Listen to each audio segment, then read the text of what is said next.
Hello my dear student, मैं रामप्रसाद प्रजापति आप सबका स्वागत करते हैं आज की इस वीडियो में, जिसमें पढ़ने वाले हैं कक्षा 8 का गणित का पेपर। जो बोर्ड परीक्षा 2024 में जो पेपर आया था आपकी बोर्ड परीक्षा में, उस पेपर का सॉल्यूशन करेंगे।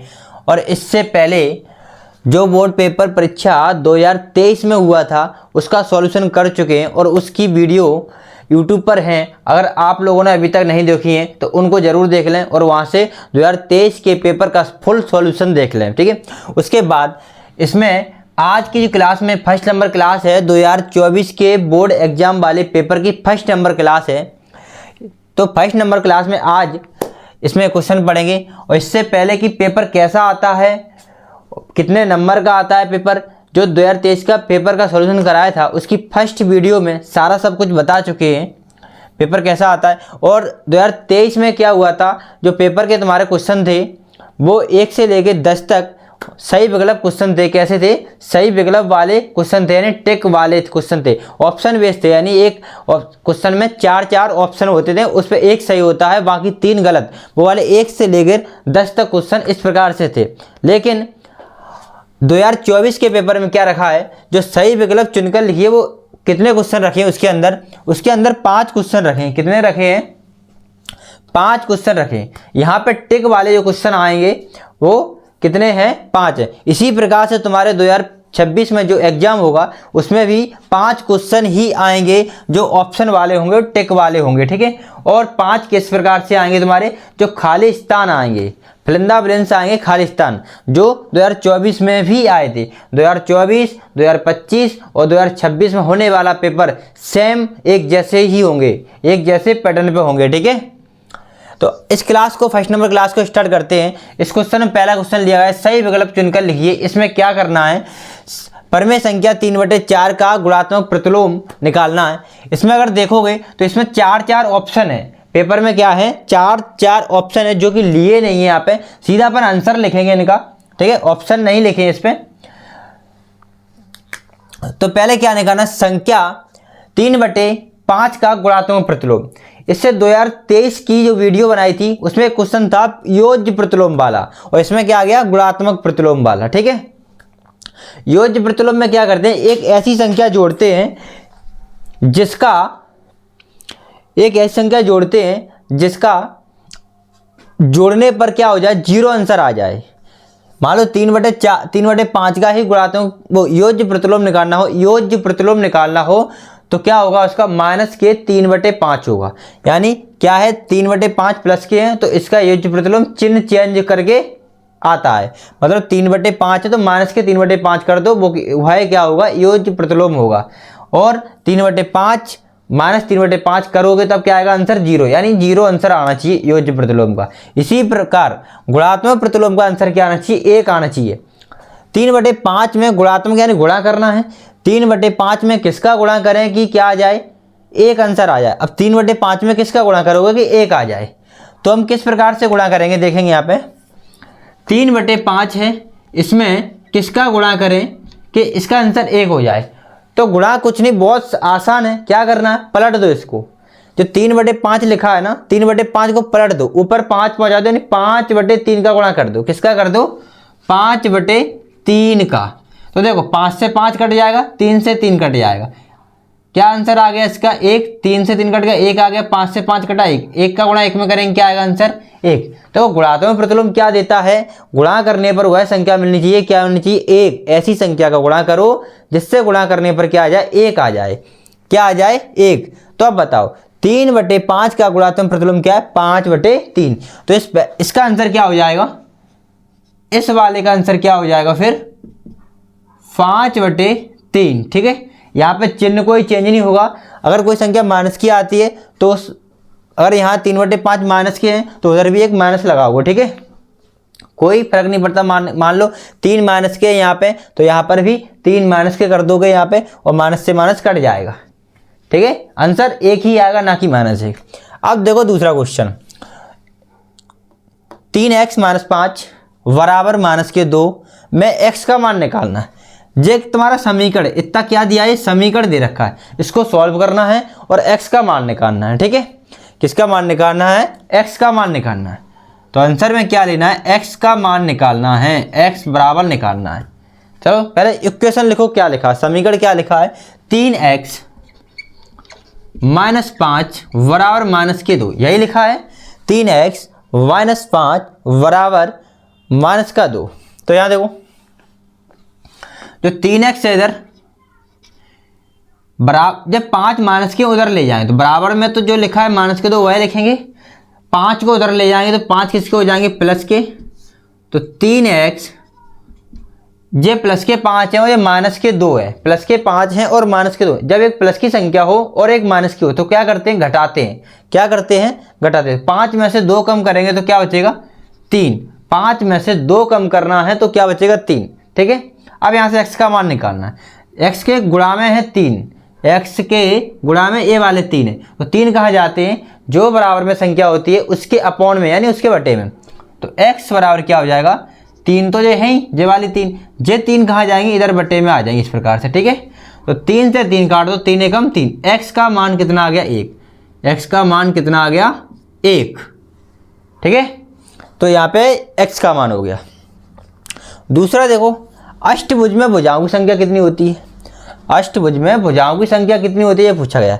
अष्टभुज, अष्टभुज क्या हो गया, त्रिभुज है। क्या है, एक त्रिभुज है, 3 भुजाओं से बनने वाली बंद आकृति को क्या कहते हैं, त्रिभुज कहते हैं, जिसमें 3 भुजाओं। चतुर्भुज 4 भुजाओं से, चतुर्भुज कैसा होगा, जिसकी 4 भुजाएं हो, जैसे वर्ग, आयत, समचतुर्भुज, समांतर चतुर्भुज, ये क्या 4 भुजाओं से बनते हैं, तो ये कैसे होते हैं, चतुर्भुज होते हैं। ठीक है, और त्रिभुज, त्रिभुज होता है समबाहु त्रिभुज, विषमबाहु त्रिभुज, समद्विबाहु त्रिभुज, है ना। ये कैसे होते हैं, त्रिभुज, ये 3 भुजाओं से बनते हैं। ये बन रहा अष्टभुज लिखा है। देखो चतुर्भुज को 4 भुजाओं वालों को चतुर्भुज बोलते हैं, 5 भुजाओं वालों को पंचभुज बोलते हैं, 6 भुजाओं वालों को षष्ठभुज बोलते हैं, षष्ठभुज बोलते हैं। ठीक है, 7 भुजाओं वालों को क्या बोलते हैं, षष्ठभुज या षष्ठम भुज। ठीक है, और 8 भुजाओं वाले को क्या बोलेंगे, अष्टभुज। तो यानी इसके नाम से ही पता चल रहा है अष्ट, 8 की बात चल रही है, 8 भुजाएं होंगी। कितनी भुजाएं, इसकी भुजाएं कितनी होंगी, 8 भुजाएं होंगी, है ना। कितनी भुजाएं होंगी, 8 भुजाएं। ये भी हो गया। अब यहाँ देखो 9 पे स्क्वायर है, घात 2 लगी है, 7 पर भी घात 2 लगी है, और इन दोनों का अंतर निकालना है। तो यहाँ सूत्र से भी कर सकते हैं, सूत्र से भी कर सकते हैं इसको, और सूत्र से ना भी करो तब भी कर सकते हैं। क्यों, 9 की घात 2 खोल दो, 9 का वर्ग कितना होता है, देखो 9 का वर्ग कितना होता है, 9 स्क्वायर लिखा है और -7 स्क्वायर लिखा है। 9 का वर्ग क्या होता है, 81। 81 कैसे आते हैं, जो 9 पे घात 2 लगी यानी 9 को 2 बार लिखना है, -7 पे घात 2 लगी तो 7 को 2 बार लिखना है। ठीक है, या सीधा वर्ग आता है तो वर्ग लिख दो 81, 9 गुणा 9 करके 81 आना है, 7 गुणा 7 करेंगे क्या आएगा, 49। या सीधा 7 का वर्ग याद है तो 7 का वर्ग रख दो। अब 81 में से 49 घटाने हैं, 81 में से 49 कम कर रहे हैं तो कर दो कम। ये 1 है, 1 में से 9 जाएगा नहीं तो ये हो जाएंगे 11, 11 में से 9 जाएगा तो बचेंगे 2, कितने 2। अब ये कितना बचा 7, और 7 में से 4 गए तो क्या बचा 3। आंसर इसका कितना आ गया 32। बस कितना सिंपल है, क्या आ गया 32। इस क्वेश्चन को देखो, 4 पे पावर -3 है का मान बताना है। बस 4 पे पावर क्या है, -3, तो इसका मान बताना है। तो यहाँ देखो किसी भी संख्या पे माइनस की घात हो, जैसे a पे घात क्या है, m है, a पे घात क्या है, m है, जो माइनस की है, किसकी है, माइनस की। तो इसको क्या करते हैं, किसी भी संख्या पर अगर माइनस की घात है तो उसे प्लस की कैसे करेंगे, उसको क्या करेंगे 1 के बटे में लिख दो। क्या करना है, 1 के बटे में लिख दो, वह घात किसकी हो जाएगी, प्लस की हो जाएगी। अब माइनस नहीं लगानी, 1 के बटे में लिख दिया इसको, ये लिख दिया 1 के बटे में, और एक किसकी हो गई, प्लस की हो गई। ये तो घात किसकी बन गई, प्लस की। इसी प्रकार इसको भी करना है। अब यहाँ पे 4 की पावर 3 है माइनस का, अब इसको भी 1 के बटे में लिख दो, 4 की पावर 3 प्लस की हो गई। अब इसको सॉल्यूशन कर दो, और यहाँ क्या लिखा 1, 4 को क्या करना है, 4 पे घात 3 है तो यानी 4 को 3 बार लिखना है। कितनी बार लिखना है, 3 बार। 4 गुणा 4 इंटू 4 गुणा कर दो, 4 4 चौक 16, और 16 का गुणा 4 में करेंगे, 16 का गुणा 4 में करेंगे तो 64 आएगा। इसका आंसर क्या हो गया, 64। कितना हो गया, 64 64 हो गया। ठीक है, अब ये क्वेश्चन हो गए सही विकल्प 1 से लेके 5 तक। अब इसके आगे जो क्वेश्चन है 6 से लेकर 10 तक, वो है रिक्त स्थान, फ्रेंदा ब्लैंक्स है वो, ठीक है। तो इस क्वेश्चन को पहले नोट कर लो पूरे को, उसके बाद सेकंड नंबर क्वेश्चन लेते हैं, ठीक है। नोट अगर ना कर पाए करो तो वीडियो को रोक के नोट कर लिया करो, ओके। और इससे पहले आप लोगों ने चैनल को सब्सक्राइब नहीं किया तो सब्सक्राइब कर लो और वीडियो को लाइक कर दो। कमेंट में अपना नाम और वीडियो कहाँ से देख रहे हैं ये जरूर बताया करो, ओके। तो इसको पहले नोट करो जल्दी से। चलो अब यहाँ पे नेक्स्ट क्वेश्चन लिए हैं और उनको देखते हैं। अब नेक्स्ट क्वेश्चनों में क्या है, रिक्त स्थान है। क्या है, रिक्त स्थान है। प्रश्न 6 से लेकर 10 तक, कहाँ से हैं, 6 से लेकर 10 तक क्या है तुम्हारे, रिक्त स्थान है। इससे पहले 1 से लेकर 5 तक क्या थे, सही विकल्प क्वेश्चन थे, ठीक है। और इसी प्रकार से तुम्हारा पेपर आएगा जो 2026 में होगा, यानी पहले 5 क्वेश्चन आएंगे सही विकल्प और इसके बाद जो क्वेश्चन आएंगे 6 से लेकर 10 तक वो होंगे रिक्त स्थान, ठीक है। तो यहाँ पे देखो क्या लिखा है, पूर्णांकों के लिए डॉट डॉट डॉट लगा है और उसके बाद क्या लिखा है, योज्य तत्समक है। योज्य तत्समक क्या होता है, 0। किसी पूर्णांक के लिए योज्य तत्समक क्या होता है, जैसे योज्य प्रतिलोम जो निकाला था ना, योज्य प्रतिलोम, यानी एक संख्या में किसी संख्या का योज्य प्रतिलोम निकालना हो तो वह संख्या जोड़ते थे उसमें, जिससे आंसर क्या आ जाए, 0। अभी बताया था ना, क्या आ जाए, 0। वह क्या होता है, 0 क्या था, वो योज्य तत्समक था, वो क्या था, यानी आंसर आ रहा था 0, तो क्या लिखेंगे, 0, 0, ठीक है। क्या आ गया, 0।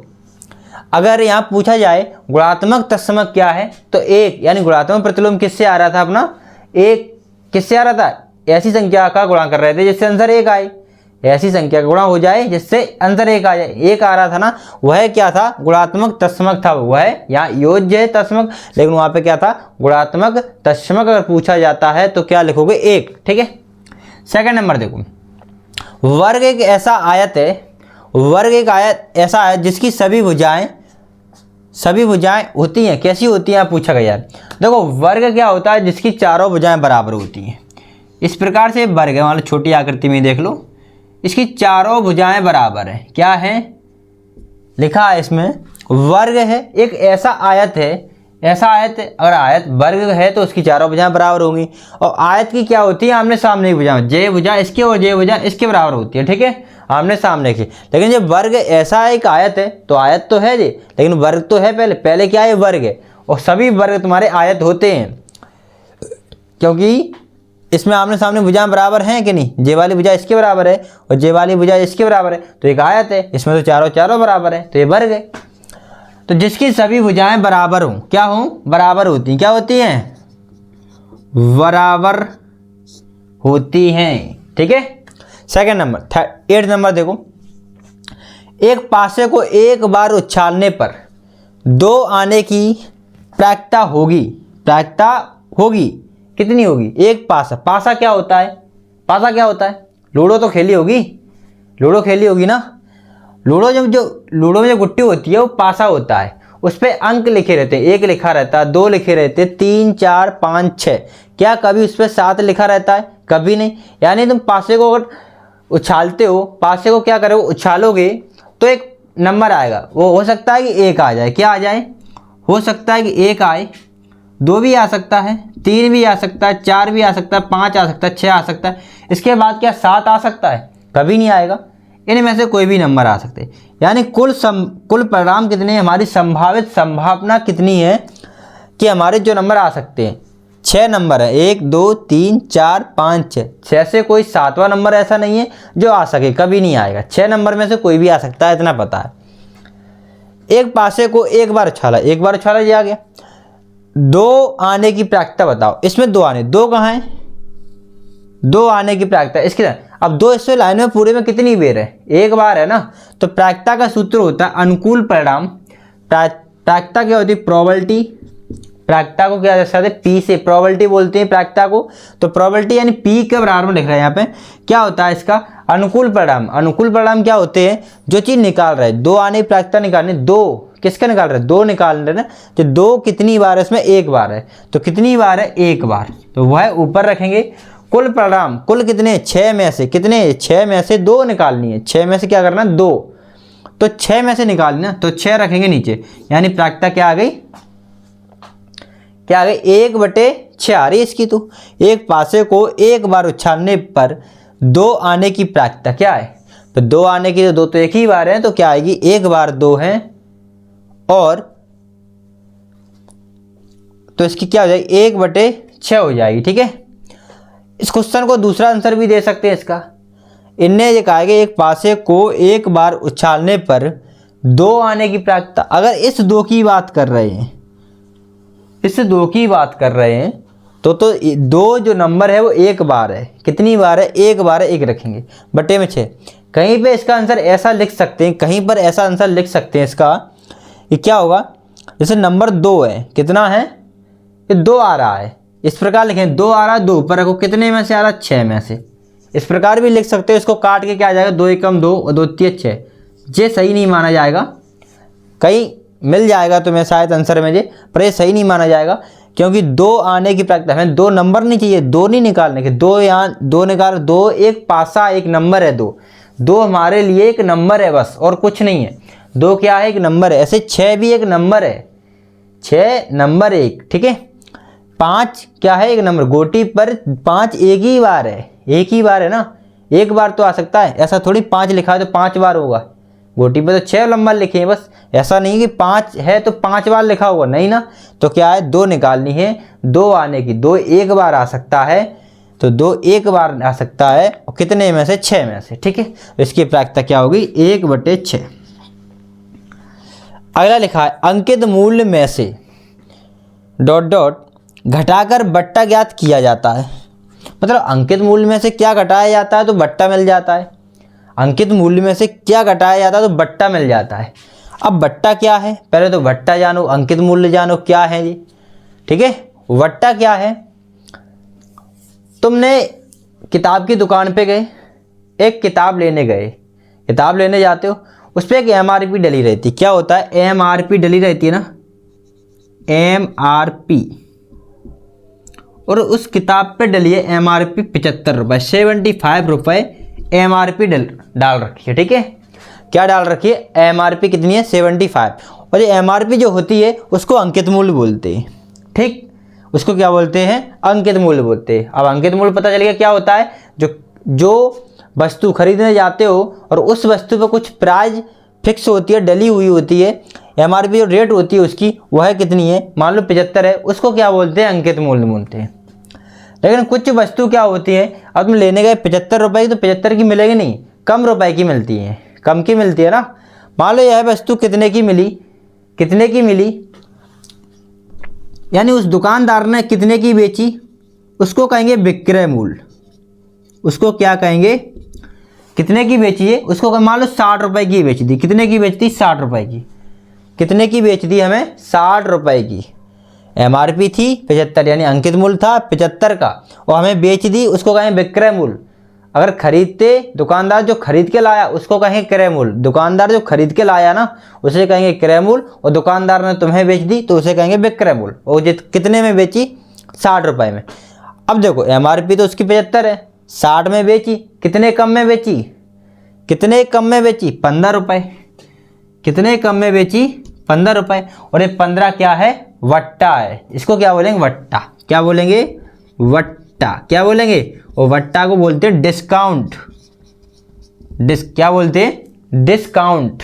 मिलता है तुम्हें डिस्काउंट, डिस्काउंट से नाम समझ गए होगे, किसी वस्तु लेने जाते हो डिस्काउंट मिल रहा है, कपड़े खरीदने जाते हो तब भी 10% या 15% डिस्काउंट मिलता है। ठीक है, वह क्या होता है, तो यहाँ पे देखो MRP थी, उसमें से क्या घटाया तुमने, हमें बट्टा ज्ञात करने, हमें बट्टा मिला है, तो MRP यानी अंकित मूल्य में से हमने विक्रय मूल्य को घटाया है, तो हमें क्या मिला है, बट्टा। तो यही तो पूछा है, अंकित मूल्य में से क्या, यहाँ घटाने वाली चीज़ है, ... घटाकर, किसको घटाकर, विक्रय मूल्य को, विक्रय मूल्य घटाकर बट्टा प्राप्त होता है, जो कि हुआ था। ठीक है, अब यहाँ पे 9th क्वेश्चन भी हो गया, समझ आ गया जी।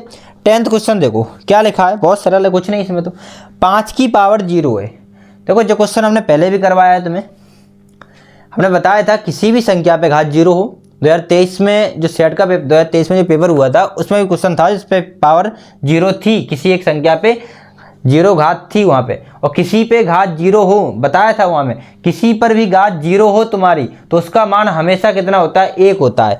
तो 5 पे घात 0 है तो किसका मान, क्या मान होगा इसका, 1। क्या होगा 1 होगा।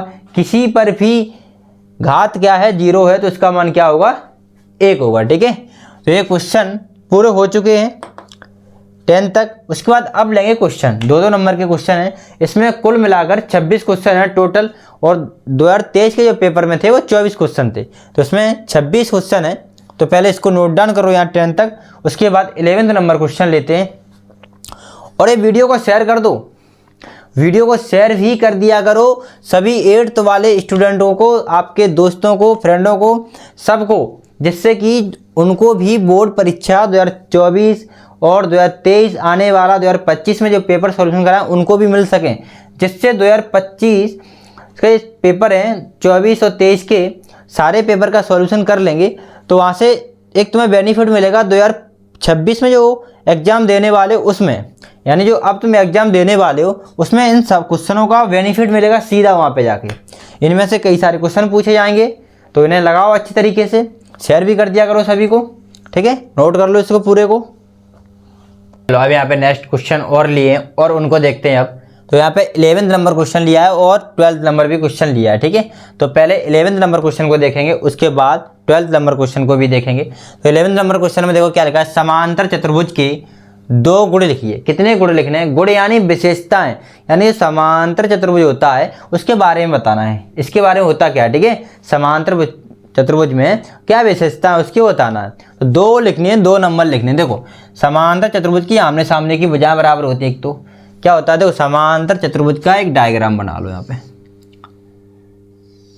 इस प्रकार से कुछ समांतर चतुर्भुज होता है। ठीक है, इसकी जो आमने सामने वाली भुजा हैं वो बराबर होती है, मतलब यह भुजा इसके बराबर होगी और यह भुजा इसके बराबर होगी। ठीक है, आमने सामने की भुजा कैसी होती है? बराबर। तो यहाँ लिखेंगे समांतर चतुर्भुज की आमने सामने लिख दो या सम्मुख, इनको क्या बोलते हैं? सम्मुख। क्या बोलते हैं? सम्मुख या सम्मुख लिख दो। ठीक है, सम्मुख भुजाएं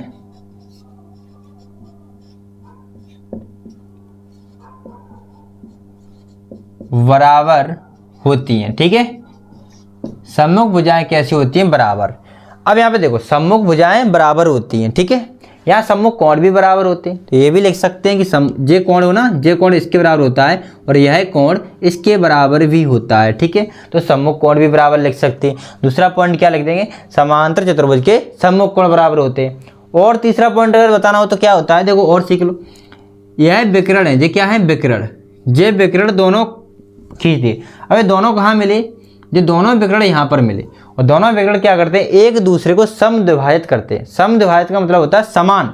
समान मतलब समान 2 भागों में जहाँ पर मिलते हैं, इस विकर्ण को पूरे वाले को, इसको लाइन को सम यानी समान 2 भागों में बांटते हैं। मतलब इस लाइन को, ये बिंदु क्या कर रहा है, बिंदु यहाँ प्रतिच्छेदी करा है इस बिंदु ने, इस बिंदु ने क्या कर दिया? इस विकर्ण को 2 भागों में बांट दिया। एक इधर का भाग हो गया और इधर का, और दोनों ही कैसे हैं? बराबर है। जे और जे दोनों बराबर है, तो इसको भी लिख सकते हैं। ठीक है, तो नंबर 2 में सी लिखे दे रहे, इसके विकर्ण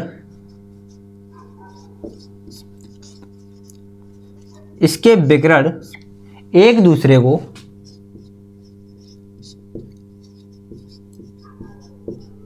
दूसरे को समद्विभाजित करते हैं। ठीक है, करते हैं, समझ आ गया?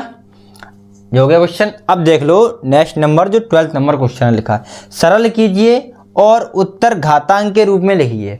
पहले इसको सरल करना है और उत्तर जो आएगा आंसर वो घातांक के रूप में लिखना है, घात के रूप में लिखना है। ठीक है, तो पहले देखो, अभी एक ओटी कराई थी हमने, याद होगी। किसी संख्या पे घात माइनस की हो तो उसे क्या करते हैं? घात अगर माइनस की है तो उसे क्या करते हैं? घात को 1 के बटे में लिख देते हैं और वह प्लस की हो जाती है। उसको क्या करते हैं? 1 की पावर m को क्या लिखें? 1 के बटे में लिख दिया, तो घात काय की हो गई? प्लस की। तो इसी प्रकार हम 3 को भी लिखेंगे 1 के बटे में, तो 3 की पावर 3 हो जाएंगी, घात किसकी होगी? प्लस की, गुणा 1/8। अब 8 के देखो, 8 के एक चीज़ और देखो, 8 को हम 2 से काट दें 4 आएगा, 2 से काट दें 2 आएगा, और 2 से काट दिया 1 आ गया। मतलब 2 कितनी बार आया है इसके फैक्टर में? 2 2 2। 2 कितनी बार आया है? 3 बार। 2 कितनी बार आया है? 3। मतलब 8 को हम 2 की पावर 3 लिख सकते हैं ना, तो हम लिखेंगे यहाँ पे 1/3 की पावर 3, और इसको भी क्या लिखेंगे? 2 की पावर 3 या 2 की घात 3 बोल दो, ठीक है। अब यहाँ देखो, यह क्या लगा है? यहाँ क्या है? इधर देखो, जो गुणा का चिन्ह लगा है, और यहाँ पे आधार समान है, नहीं है। आधार समान हो तो क्या होते हैं? उनकी घातें जुड़ जाती हैं। आधार क्या होते हैं? 3, जे वाला 3 और जे वाले 2, वो क्या आधार हैं। और जो घात लगी है वो 3, इस पे घात क्या है? 3 है, वो घात है। इस पे भी घात 3 पे घात 3 है, तो ये क्या है? घात है। और जो नीचे वाले वो हैं वो आधार हैं। आधार समान हो तो गुणा में घातें जुड़ जाती हैं, पर यहाँ पे आधार कोई समान नहीं। यहाँ पे 2 है, यहाँ पे 3 है, आधार समान नहीं है, लेकिन यहाँ पे घातें समान है, तो इनको एक बार लिख देंगे। क्या करेंगे? 1 का गुणा 1 में करा 1 ही आएगा ऊपर, ठीक है। इनको एक बार लिख दो, 3 गुणा 2, और घात एक बार लगा देंगे, मतलब, ठीक है, क्योंकि 3 पे भी घात 3 लगी है और 2 पे भी घात 3 लगी, तो हमने एक साथ लिख के एक बार घात लगा दी। अब देखो इसके आगे, 1 3 दूनी क्या हो गए? 6, और 6 पे घात कितनी है? 3, यही तो है। अब यहाँ एक चीज़ देखो, इन्होंने जो आंसर मांगा है वो घातांक के रूप में ही मांगा है, घातांक के रूप में, घात में ही मांगा है, तो इसको 6 गुणा 6 गुणा 6 करके नहीं लिखना, 6 को खोलना नहीं है, ठीक है। तो क्या करना है? अब यहाँ देखो, माइनस में घात थी तो इसी प्रकार आंसर ला दो। हमने एक चीज़ देखो, जब माइनस की घात थी 3 पे पावर -3, तो हमने 1 के बटे में लिखा था, 3 ही घात 3, तो प्लस की हो गई थी। यहाँ पर भी 1 के बटे में लिखा है और प्लस की घात है, और इसको हम ऊपर पहुँचा दें तो ये किसकी हो जाएगी? माइनस की। इस प्रकार अभी ऐसा रूप है, अब हम इसको इसमें ला सकते हैं ना, तो ये माइनस की हो जाएगी, 6 पे घात -3, ठीक। 6 पे घात क्या है? -3। अब ये क्वेश्चन हो गया, दोनों क्वेश्चन को नोट कर लो। उसके बाद 13 नंबर क्वेश्चन और लेते हैं, इसको नोट करो जल्दी से।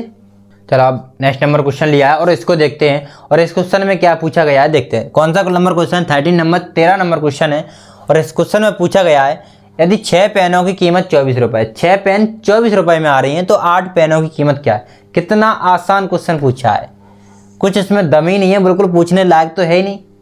इस क्वेश्चन को चुटकियों में सॉल्व कर दोगे आप लोग? कर दोगे ना?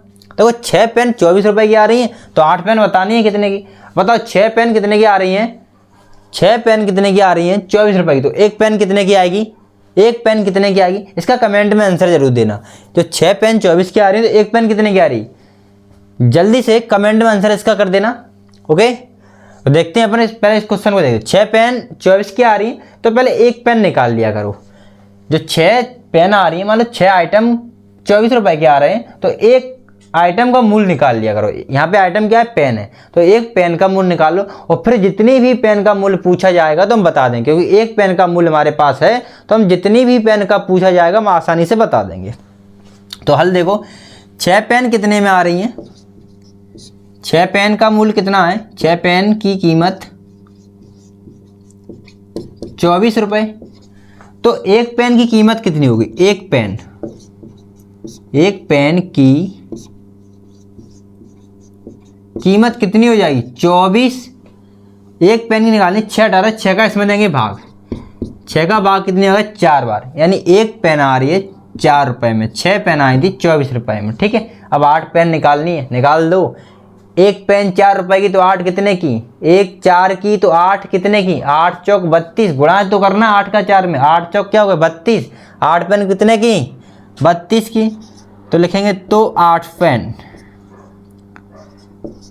तो 8 पेन की कीमत कितनी हो जाएगी? 8 पेन की कीमत, 8 तो पेन है, 1 पेन आ रही 4 की, दोनों गुणा करते हैं, 8 चौक क्या हो गए? 32, यानी 32 रुपए की 8 पेन आ जाएंगी तुम्हारे, ठीक है। अब जल्दी से इस क्वेश्चन को नोट कर लो। वैसे तो कुछ क्वेश्चन कराने लायक ही नहीं था, फिर भी करा दिया। इसको नोट करो जल्दी से। अब यहाँ पे नेक्स्ट नंबर क्वेश्चन लिया है और इसको देखते हैं, और इस क्वेश्चन में क्या पूछा गया है देखो। 14 नंबर क्वेश्चन है, 14 नंबर क्वेश्चन है। इस क्वेश्चन में देखो क्या लिखा है, निम्नलिखित में सीधा अथवा प्रतिलोम अनुपात पहचान कर लिखिए। निम्नलिखित जो क्वेश्चन दे रखे हैं, दो, पहला और सेकंड नंबर क्वेश्चन दिखा है, इसमें क्या लिखा है, सीधा अथवा प्रतिलोम। सीधा अथवा प्रतिलोम यानी सीधा समानुपात है या प्रतिलोम समानुपात है, यह निकालना है। ठीक है, यह बताना है। तो पहले में देखो, पहले क्वेश्चन क्या लिखा, हल देखो पहले का, खेती की गई भूमि का क्षेत्रफल, यानी खेती की गई भूमि का क्षेत्रफल, एक खेत है उसमें खेती की गई, यानी सरसों की गई है उसमें, मान लो सरसों ही की गई है, क्या की गई है, सरसों की गई है। ठीक है, और काटी गई फसल। अब देखो, जितने खेत में तुमने खेती की गई है, जितने में यानी सरसों की गई है, उसी की ही सरसों काटोगे ना, क्या काटी गई फसल उसी की काटोगे यार, एक्स्ट्रा और काटोगे जिसमें की नहीं है, जिसमें भूमि, जिस ऐसी भूमि में जिसमें खेत में सरसों नहीं बोई गई है, उस भूमि से सरसों काट सकते हो, नहीं काट सकते, उसमें तो होगी ही नहीं, कहाँ से काटोगे, जिसमें बोई है उसी में ही होगी और उसी में इसे काटनी है। तो यहाँ पे सीधा सीधा दिख रहा है, जिस खेत की बात चल रही है, खेत की भूमि का क्षेत्रफल, यानी जो खेत जितना भी बड़ा होगा उसकी क्षेत्रफल और उसी क्षेत्रफल की भूमि काटी जाएगी। मतलब जो काटोगे ना तुम फसल को, तो उतने ही क्षेत्रफल की काटोगे जितने क्षेत्रफल में बई है।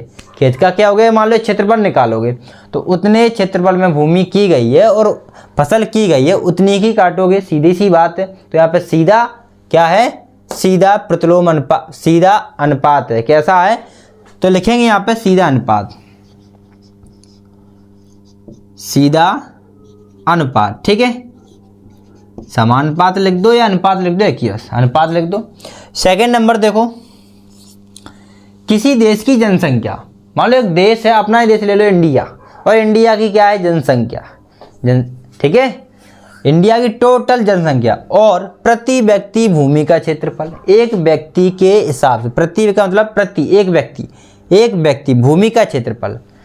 अब मान लो इंडिया में इतनी सारी जनसंख्या है, पूरे का क्षेत्रफल जितना भी होगा, ठीक है, उसमें से एक व्यक्ति रह रहा है, उसके हिस्से में कितनी हिस्से आ रही है ना, कितनी क्षेत्रफल पे रहता है, उसके हिस्से में कितना आ रहा है, यह बताना। यह तो बातें हो गई प्रति व्यक्ति भूमि का क्षेत्रफल, ऐसे हो गया इस बात का मतलब, यानी पूरी इंडिया में जितनी जनसंख्या रह रही है और उस जितनी फिर ज़मीन है, जितना पूरा टोटल क्षेत्रफल एरिया है पूरा इंडिया का, जितना क्या है एरिया है, क्षेत्रफल है, उसका एक व्यक्ति के हिस्से में कितना आ रहा है। तो ये तो सीधी बात, पर यहाँ पे दे क्या रखा है, प्रति व्यक्ति की जनसंख्या। जब यहाँ एक व्यक्ति की क्षेत्रफल की बात कर रहे हैं, एक व्यक्ति की भूमि के क्षेत्रफल की बात कर रहे हैं, एक व्यक्ति की बात हो रही है, और किसकी बात चल रही है, भूमि, जमीन के क्षेत्रफल की बात चल रही है, और यहाँ पे चल रही किसी देश की जनसंख्या, या यहाँ पे होता किसी देश का क्षेत्रफल, किसी देश का क्षेत्रफल, पूरी जमीन का क्षेत्रफल होता तो प्रति व्यक्ति भूमि का क्षेत्रफल, सही बात थी, सीधा अनुपात हो जाता। पर यहाँ पे क्या चल रहा है, उल्टा ही कुछ चल रहा है। क्या चल रहा है, किसी देश की जनसंख्या और पूछ रहा है क्या है, किसी व्यक्ति का क्षेत्रफल, एक प्रति व्यक्ति क्षेत्र, क्या है, प्रतिलोम अनुपात है। कैसा अनुपात है, यहाँ पे नाम से ही पता चल रहा है कैसा है, पढ़कर ही पता चल रहा है ना। यहाँ पे जनसंख्या की बात चल रही है, इधर क्षेत्रफल की बात चल रही है, दोनों अलग अलग हैं, उल्टा हो रहा है, तो क्या है, प्रतिलोम अनुपात है। तो अब इस क्वेश्चन को नोट कर लो, उसके बाद नेक्स्ट नंबर क्वेश्चन और लेते हैं, कर लो इसको नोट। चलो यहाँ पे नेक्स्ट नंबर क्वेश्चन और लिए हैं और इनको और देखते हैं। 50 नंबर क्वेश्चन लिखा है ऊर्ध्व त्रियक के प्रयोग से x+2 गुणा x+3 का हल कीजिए। मतलब त्रियक गुणा करना है, कौन सी विधि से करना है, ऊर्ध्व त्रियक का प्रयोग करना है। ठीक है, तो पहले इसको देखो, होता क्या है, किसका करना है, x+2 और किसका करना है, x+3। यह नीचे लिखेंगे, यहाँ लगाएंगे क्रॉस, इधर नीचे ऐलान करें। ठीक है, इसका क्या करना है, ऊर्ध्व त्रियक का प्रयोग करके इनका मल्टीप्लाई करना है, गुणा। देखो बहुत आसान है, करना कैसे करते हैं, इस प्रकार से पहले जो लास्ट नंबर जो होते हैं उनका गुणा करेंगे। लास्ट नंबर क्या है, 3 और 2, 3 और 2 का गुणा करेंगे, कितना आएगा, 3 दूनी 6, 6 लिख दो, 3 दूनी क्या लिखेंगे, 6 लिख दे यहाँ पे। अब देखो 6 लिख दिया ना, अब करना ये, यहाँ तो दोनों संख्या गुणा करके 6 लिख दिया, अब यहाँ क्या लिखेंगे, यहाँ करके लिखते हैं क्रॉस मल्टीप्लाई करके। जैसे x क्रॉस मल्टीप्लाई क्या होता है, इधर से x का 3 में तो कितना हो जाएगा, 3x, x का 3 में तो 3x, इस x का 2 में, इस x का काय में करेंगे 2 में, 2x, इन दोनों को जोड़ेंगे 2x, इस प्रकार लिखेंगे। ठीक है, दोनों को किसी ब्रैकेट में बंद करेंगे, 3 का 3x में, 3 का x में तो 3x और 2 का x में तो 2x प्लस करके लिखेंगे, प्लस यहाँ एक प्लस लगाएंगे। अब इन पहले पीछे 2 नंबर का मल्टीप्लाई किया इन दोनों का, अब इन दोनों का करेंगे x और x का मल्टीप्लाई करें, एक्स स्क्वायर हो जाएगा। क्या हो जाएगा?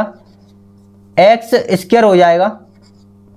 अब देखो यहाँ पे जो तो एक्स स्क्वायर है ही, प्लस 3x और 2x दोनों जोड़ दो, कितना हो जाएगा? 5x और प्लस 6। यह क्या हो गया? तुम्हारा आंसर हो गया। ठीक है, बस इतना आसान सवाल है। ठीक है, बस तरीका पता नहीं कैसे करना है, आसान सवाल बहुत है। अब तुम्हारे पास कैसे भी इस प्रकार से कोई सवाल आ जाए, यहाँ पे संख्या चेंज होकर आ जाए, आसानी से कर दोगे ना, कोई दिक्कत नहीं होगी। ठीक है, एक बार और समझ लो। पहले क्या करना है, लास्ट 2 नंबरों का, दोनों नंबरों का मल्टीप्लाई करके लिखो, प्लस फिर इनके अंदर क्रॉस मल्टीप्लाई करो। 3 का x में 3x, 2 का x में 2x, प्लस दोनों को जोड़ो यहाँ पे और ब्रैकेट में बंद करो, प्लस यहाँ पे आगे चलो, इधर इधर चलना, उधर मत जाना, इधर जाना इधर। ठीक है, x का गुणा x में करेंगे x स्क्वायर, बस x का x स्क्वायर, ये दोनों जुड़ेंगे तो 5x हो जाएंगी और 6 के 6।